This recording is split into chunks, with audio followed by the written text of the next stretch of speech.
2020 ലോകകപ്പിൽ ന്യൂസിലൻഡും കാനഡയും തമ്മിലുള്ള ഒരു മത്സരം. ക്രിക്കറ്റ് കരുത്തരായ ന്യൂസിലൻഡിനെതിരെ കാനഡ ആദ്യം ബാറ്റ് ചെയ്യുകയാണ്. ഇന്ത്യൻ ക്രിക്കറ്റ് ഇതിഹാസം യുവരാജ് സിംഗിന്റെ പേര് നൽകപ്പെട്ട യുവരാജ് സിംഗ് സാമ്രയാണ് കാനഡയുടെ മത്സരത്തിൽ തകർപ്പൻ ഒരു സെഞ്ചുറിയുമായി സാമ്ര അന്താരാഷ്ട്ര ക്രിക്കറ്റിൽ തന്റെ വരവറിയിച്ചു. നേരിട്ട 58-ാം പന്തിൽ ബൗണ്ടറി നേടി യുവരാജ് സിംഗ് സാമ്ര സെഞ്ചുറി നേട്ടം പൂർത്തി. 2020 ലോകകപ്പ് ചരിത്രത്തിൽ സെഞ്ചുറി നേടുന്ന പ്രായം കുറഞ്ഞതാണ്. ആ നിമിഷം റെക്കോർഡുകൾ പലതും സാമ്ര തന്റെ പേരിലാക്കി. പിന്നെ ഗ്യാലറിക്ക് നേരെ ബാറ്റ് ഉയർത്തി സെഞ്ചുറി നേട്ടം ആഘോഷിച്ചു. ചെന്നൈ ചെപ്പോക്ക് സ്റ്റേഡിയത്തിൽ 10,000-കണക്കിന് വരുന്ന കാണികൾ ആ നിമിഷം എഴുന്നേറ്റ് ഹർഷാരവം.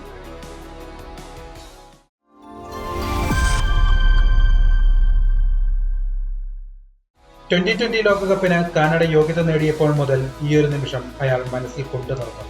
വർഷങ്ങളുടെ കഠിനാധ്വാനം വിജയം കണ്ട നിമിഷമായിരുന്നു. കാനഡയിലെ ഒന്റാറിയോയിലാണ് സാമ്രയുടെ ജന്മം. ക്രിക്കറ്റിനോട് വല്ലാത്ത അഭിനിവേശമുണ്ടായിരുന്ന ബൽജിത് സിംഗ് ആയിരുന്നു സാമ്രയുടെ പിതാവ്. പഞ്ചാബുകാരനായ ബൽജിത് കാനഡയിലേക്ക് കുടിയേറിയതാണ്. തന്റെ മകനെ കാനഡയിലെ പ്രാദേശിക ക്ലബ്ബുകളിലൂടെ ബൽജിത് ക്രിക്കറ്റ് പഠിപ്പിച്ചു.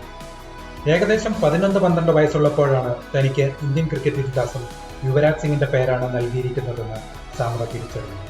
സാമ്രയുടെ പിതാവ് ബൽജിത് യുവരാജിന്റെ കടുത്ത ആരാധകനായിരുന്നു. യുവയുടെ ക്രിക്കറ്റ് ജീവിതം ബൽജിത് സസൂക്ഷ്മം പിന്തുടർന്നു. തനിക്ക് ജനിക്കുന്നത് ആൺകുഞ്ഞാണെങ്കിൽ യുവരാജ് എന്ന് പേരിടണമെന്ന് ബൽജിത് തീരുമാനിച്ചിരുന്നതുമാണ്. യുവരാജിനെ പോലെ ഇടംകയ്യൻ ബാറ്ററാണ് സാമ്ര. കാലുകൾ ചലിപ്പിക്കുന്നത് കുറവാണ്, പക്ഷേ കൃത്യമായി ബാറ്റ് ചലിപ്പിക്കാൻ കഴിയുന്നുണ്ട്. അതിനാൽ അനായാസം റൺസ് നേടാൻ സാമ്രയ്ക്ക് സാധിക്കും. ഏതൊരു പന്തും അടിച്ചകറ്റുന്ന യുവരാജ് സിംഗിന്റെ ബാറ്റിംഗ് ശൈലി തന്നെയാണ് സാമ്രയും പിന്തുടരാൻ ശ്രമിക്കുന്നത്. 2024 അന്താരാഷ്ട്ര ക്രിക്കറ്റിൽ സാമ്രയുടെ അരങ്ങേറ്റം. വെറും 19-ാമത്തെ അന്താരാഷ്ട്ര ടി20യിലാണ് സാമ്ര ചരിത്രം കുറിച്ചത്. ഇപ്പോൾ മറ്റൊരു സ്വപ്നം കൂടി സാമ്രയുടെ മനസ്സിലുണ്ട്. IPL-ൽ മുംബൈ ഇന്ത്യൻസിനായി കളിക്കണമെന്നാണ് ആ ആഗ്രഹം. ക്രിക്കറ്റിൽ എല്ലാ നേട്ടങ്ങളും കൈവരിക്കാൻ ഈ കനേഡിയൻ താരത്തിന് കഴിയണമെന്നാണ് ക്രിക്കറ്റ് ആരാധകരും ആഗ്രഹിക്കുന്നത്.